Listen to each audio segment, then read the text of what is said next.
자, 이슈 포커스 시사 풍향계 기호일보 한동식 국장 나오셨습니다. 어서 오십시오. 네, 안녕하세요. 네. 자, 4.7 재보궐선거에서 참패한 그 더불어민주당 지도부가 그 총사퇴를 하면서 그 지도부 공백이 커지고 있습니다. 당장 내년 대선과 지방선거를 이끌 그 지도부 구성이 시급한데 인천 출신 당대표 그 배출 가능성이 커지고 있다고 하는데요. 지금 좀 어떻습니까? 네, 지도부가 4.7 재보선 그 참패에 대한 책임을 지고 총사퇴함에 따라 지도부 공백이 생긴 민주당은요. 새 당대표를 선출하는 전당대회를 다음 달 9일에서 일주일 앞당긴 2일로 확정했습니다. 네. 무엇보다 이번 민주당 전당대회에 선출될 당대표는 어깨가 무겁습니다. 당을 쇄신하고 대선과 이어지는 지방선거를 지휘하는 만큼 기대에 따른 부담도 이제 클 수밖에 없는데요. 현재 민주당 내에서는 일찌감치 이 3파전 구도로 형성된 후보군에는 5선의 송영길 의원과 4선의 우원식, 홍영표 의원이 경쟁을 펼치고 있습니다. 네. 아시겠지만 송영길, 홍영표 의원은 인천에서 이제 배출한 국회의원이고요. 이들은 이제 재보궐 선거 기간에도 이제 전국을 돌면서 이 바닥 민심을 훑으며 당원들의 표심을 확보하는 데 열을 올렸는데요. 닭 안팎에서는 이제 친문 핵심의 홍영표 의원과 비문의 그 송영길 의원 중에서 선출될 것이라는 전망이 지배적입니다. 결과는 나와봐야 알겠지만 어차피 인천에서 당대표가 배출될 것이라는 게 이제 기정사실처럼 얘기되고 있는데요. 시민들의 기대 역시 어느 때보다 커지고 있습니다.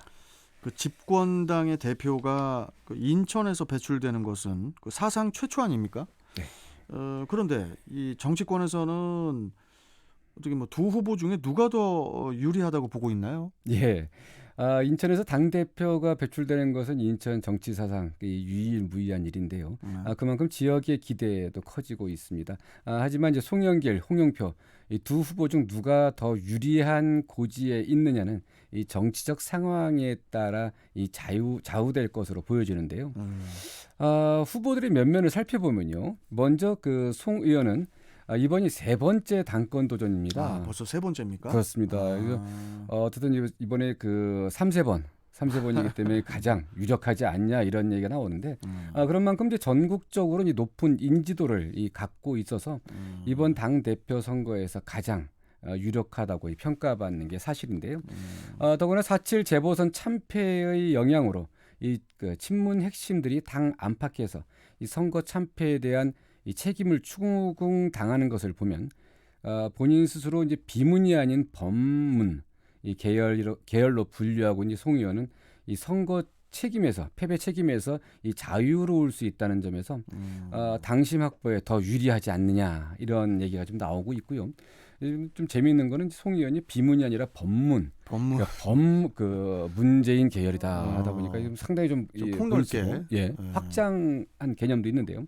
여기에 국회 외교통일위원장을 지내면서 다양하고 이 폭넓은 의원 얘기를 펼치고 있는 데다가 인천시장과 5선의 관록도 무시할 수 없는 유리한 정황입니다. 예. 자, 그렇다면은 그 원내대표를 지낸 그 홍영표 의원도 그 당내 좋은 평가를 받고 있는 것으로 알고 있는데 좀 어떻습니까?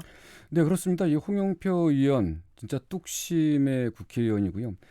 당내에서 확고한 친문 대표 주자로 꼽히고 있습니다.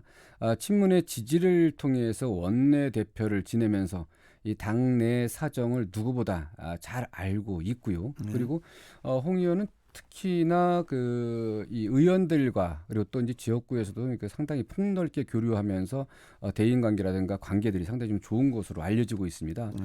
당내에서는 이제 민주주의 4.0 모임을 중심으로 이 친문 지지층의 표심을 모으고 있는 것으로 알려지고 있는데요.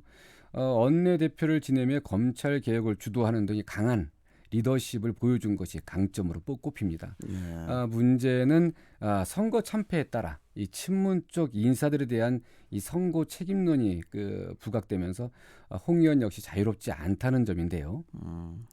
지난 지도부가 이제 친문의 그 지지를 얻어서 구성된 만큼 선거 패배의 책임이 친문에 있다는 것인데 친문 세력으로 이제 새로운 지도부가 구성되면 이 쇄신의 진정성을 의심받을 수 있기 때문에 이제 홍 의원의 이제 그 대표 이 부분에 대해서 이 부분이 좀 걸림돌 아니겠느냐 이렇게 좀 보여지고 있는데 어쨌든 이제 그 인천에서 두 후보 중에 그 한 그 후보가 이제 유력하게 당선 가능성이 점쳐지면서 인천은 뭐 그 이 그 다른 지역에 비해서 아무래도 정치적 그 정치세가 약한 부분이 있는데요. 이번에 어떻든 이 당대표 배출이 된다면 인천의 정책 입지뿐 아니라 이를 통해서 지역 현안 해결에도 한 발 다가서는 그러한 계기가 되지 않겠냐 이렇게 좀 보여지고 있습니다. 우리 저 한동식 국장님하고 같이 진행하고 있는 그 매주 금요일에 네. 그 핫피플 앤 이슈 토크 저희 또 코너 있지 않습니까? 네, 그렇습니다. 거기 한번 이분들을 한번 모셔야 될 것 같아요. 홍영표 의원 그리고 송영길 의원. 예, 당장 뭐 이번 주에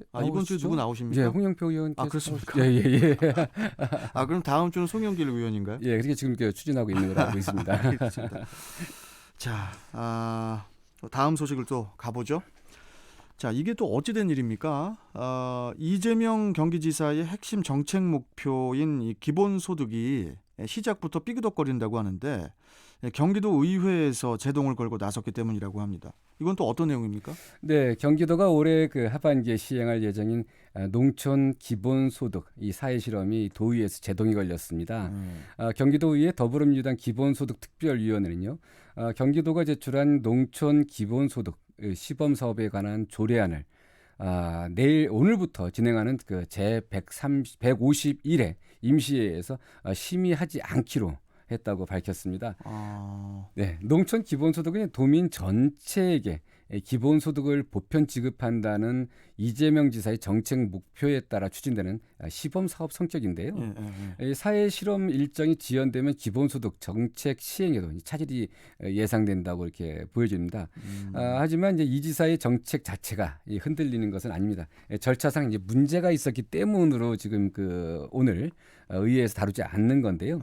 이게 보니까 절차상 이 사회보장기본법에 따라서 지방자치단체장은 이 사회보장제도를 신설하거나 이 변경하려면 이 타당성과 함께 기존 제도와의 관계는 물론이고요. 그 사회보장 전달 체계에 미치는 영향 등에 대해서 이 사전에 보건복지부 장관과 협의를 해야 합니다.